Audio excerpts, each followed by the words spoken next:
Capital One reward card versus American Express reward card. Today we are going to talk about Capital One reward card or American Express reward card. Which one is better? So for that, I have this small table which will demonstrate the difference. So the first thing that we will talk about is the annual fee. Capital One has $95 annual fee, while American Express have up to 700, which is $695 per annual fee.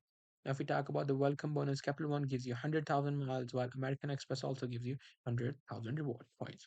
If you talk about reward structures, Capital One gives you, 2x miles on every purchase, while American Express, you can earn up to 5x on flight books directly airlines through the American Express travel or 5x points on prepaid hotels.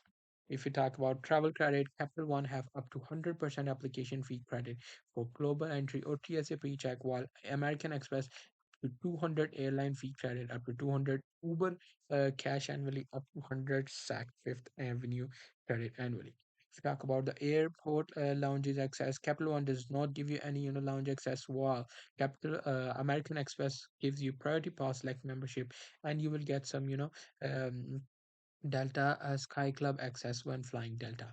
Now, if we talk about the travel protection, Capital One gives you travel accident insurance, rental car insurance, and lost luggage reimbursement. While if we talk about the American Express trip cancels and interruption insurance, car rental, and lost damages, baggage insurance, premium global assist hotlines. If we talk about the foreign transactions fees, both of that doesn't have any foreign transaction fee.